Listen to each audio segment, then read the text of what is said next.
This is a Mini analog cluster, and the most popular upgrade for any Mini Cooper owner is a digital cluster. However, there's only one problem. Most Minis on the market do not support the OEM digital cluster upgrade. So in this video, we want to show you if the OEM upgrade is even possible, and if not, an aftermarket replacement to upgrade your F-Series or even R-Series Mini Cooper. My name is Ethan, and welcome to Car Creations.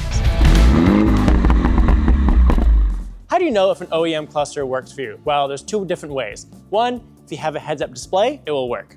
Two, if you take off your screen of your infotainment system, find the head unit, remove the quad lock port, and take a look to see in the bottom left corner if there is two little circles. That's called the MOST port, it's a fiber optic port. If your head unit has that, then yes, it will also be supported. No heads-up display, no MOST port, sadly, your F-Series will not be able to support it.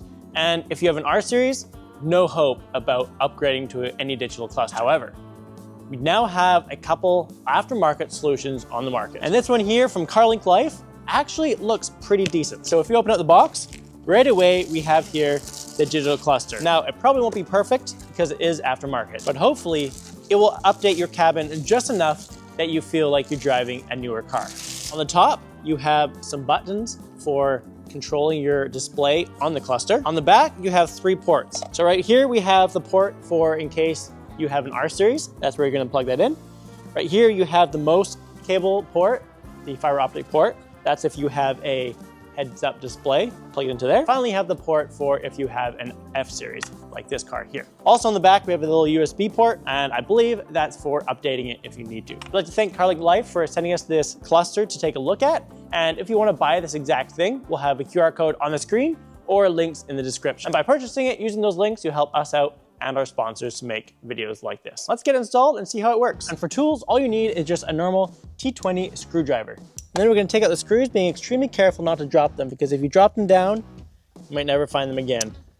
Don't ask me how I know that. One out. Why do I always drop screws on digital cluster upgrades? That's okay, we'll get that in a minute. Next, you just wiggle back and forth, and you pull it forward, pinch the bottom tab, and this will come right out. Voila. Next up, you take your new cluster and you connect up the cables. All you have to do now is re-put the screws in and you're off to the races. And if I in any way install this too fast, later on in the video, I'm gonna send it to my sister, very much a non-car person, and get perspective from someone that isn't used to building these cars and just wants to install and use it. Power this on and see how it works. And this cluster will work for any F-Series at all. That includes F-Series that have the small orange screen, the BIS-01 system, any cars that have an aftermarket infotainment system, any cars that have the heads-up display, or what have you. And it's also for pretty much any R-Series Mini. If you do decide to install it in a car with a heads-up display, just be forewarned that directions and stuff will not be displaying onto your heads-up display. They are looking to fix that, but that's just something I thought you should be aware of. So, just gonna briefly turn on the car. Just to be aware, there will be a bunch of errors on this because this car currently has a lot of coding I need to do in it because it was a crash car. But it's really cool how all the errors are actually showing up on the cluster right here. And it does look very similar to one from Mini.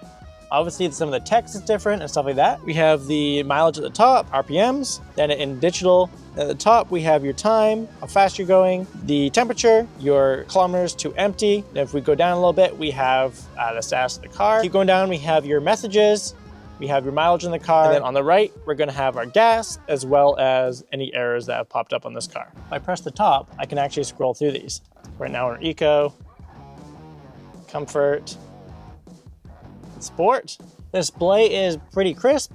It's actually a lot brighter than the OEM one. And there is a button on top, right in the middle, and that kind of works like your BC button on the end here, which kind of scrolls through your functions at the bottom of the screen. But also, my BC button still does the same thing. Next up, let's turn on the car and let's see if the RPMs will stay caught up.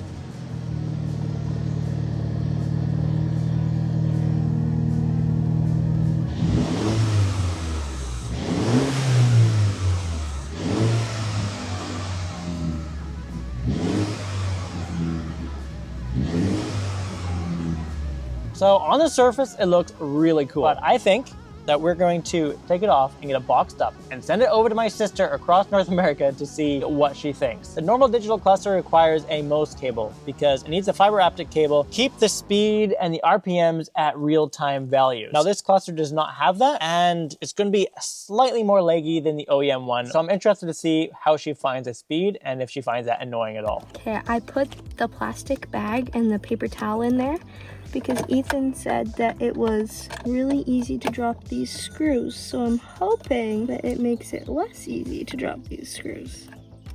Haha. Ooh, thank goodness for the paper towel. We've taken these 2 screws out. Okay, with this bit, whatever this is called, pull straight forward. You might have to do some wiggling. There's a button here that you're gonna squeeze down and then wiggle out. Plug this in here. Okay, it's in now. It didn't like the doors being unlocked, but if we unlock them, this will turn on. It'll tell you if the door is open or closed. And then we can start it. Ooh, look at that. Okay, I'm just putting the plastic back in so that if I drop a screw, it's not that big of a deal. My sister's main impressions were that the back chrome plastic felt a little bit cheap, even though they couldn't see it. She also didn't like the sound of the indicator. It also sounded a bit cheap. So the ticker sounds weird.